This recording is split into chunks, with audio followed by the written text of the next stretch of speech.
So it all started one evening when I received a call. And it was a call that one of a friend was actually struggling from a hospital to hospital with his wrist practically or literally dangling around. And that it got sliced, or for a better term, it was actually chopped off in a gang fight. And he was involved in gangsterism. Now that is the story of my friend. At the same time, have you ever in your life lived on just bread for both lunch and dinner? Just because your parents thought that it is important to save so that they could actually give you a good education, and that education will help change the generation. Now that is the story of mine, and today I'm standing right in front of you as a graduate, as an engineer. But the friend of mine did not. The only difference between us is education.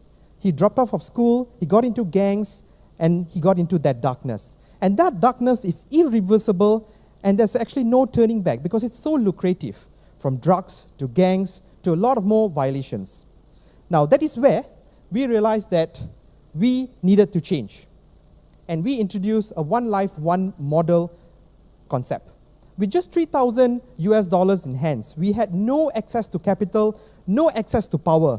But what we had was, we had a group of friends who had passion to recover these youths who come from the same community, who come from the same society, so that they will not be engulfed in this darkness and they will be led to the bright life where we are currently. And that's when we rolled out our first food truck in Malaysia on the concept of social enterprise. And we rolled out it at just $3,000.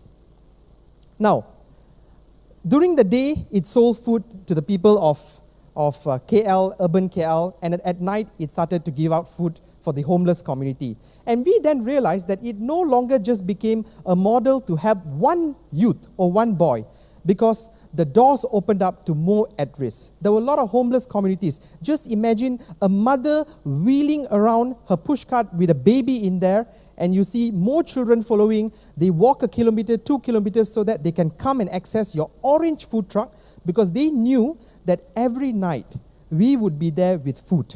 And they knew the children would have a good meal because we will be there with the meals, and we will not question, but we will give them unrestricted meals.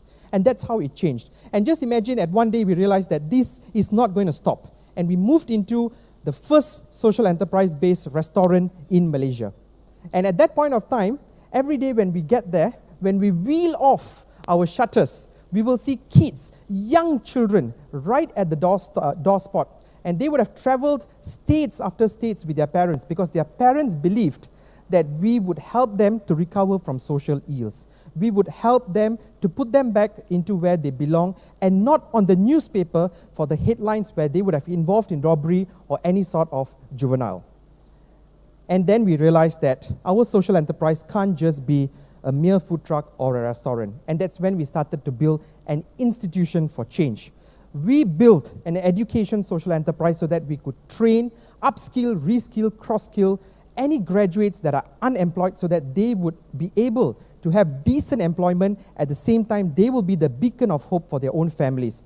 We built an education social enterprise so that we could actually develop more change makers like yourselves, so that more social entrepreneurs could go out and deliver that impact much more greater.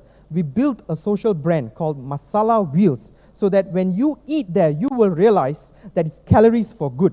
You will realize that every meal that you're eating is going to change one's life. And last but not least, we built a network of cloud kitchen that grew in scale. Just 3 months, we managed to generate $30,000 for the women, and it's run 99% or 100% by women themselves. And this cloud kitchen, till today, generates an income at the convenience of their home, so that they do not have to leave their families, but at the same time be able to generate a decent living for their family. And this is not just the story of me. This is the story of a refugee that came to Malaysia, that saw our first social enterprise restaurant has a borderless kitchen. She missed her home because it was engulfed in a civil war, and there was just ethnic cleansing in Sri Lanka, and she had to run away from genocide. And when she came here, we opened up our restaurant as a borderless kitchen for her. And over here, she actually sold her Sri Lankan food, and today she lives comfortably in Canada, and she has settled down. That is one life. This is not about the life of myself. This is the life of a young lady, a young girl who actually had trust in her very own family, but was then sexually abused.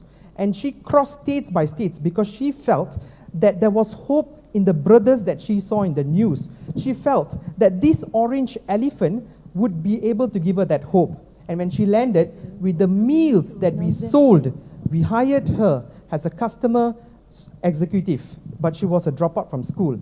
And today, just last year, we were invited for her wedding, and she's now settled in with an executive role as a customer executive. And this is not the story of me.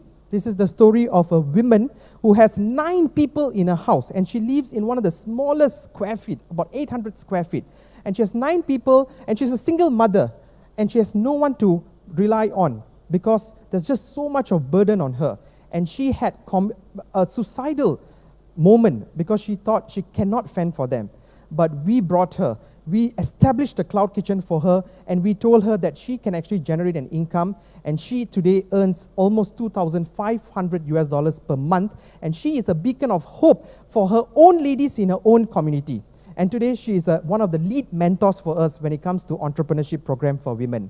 And finally, this is also the story of a young boy who we recovered, who ran the first social enterprise food truck in Malaysia, whom the parents thought would have no hope and he would not be able to make it. But he actually appeared on TV live. He spoke English when he did not know English. And today, he is the CEO of Masala Wheels, and he runs it for us. And we have contributed from $3,000, a small fire that we started has contributed over $2 million in terms of reinvestment for social well-being. So that is the story of the people, and I hope that you're inspired by them. And if you're inspired, give them a round of applause because this is their story. Thank you.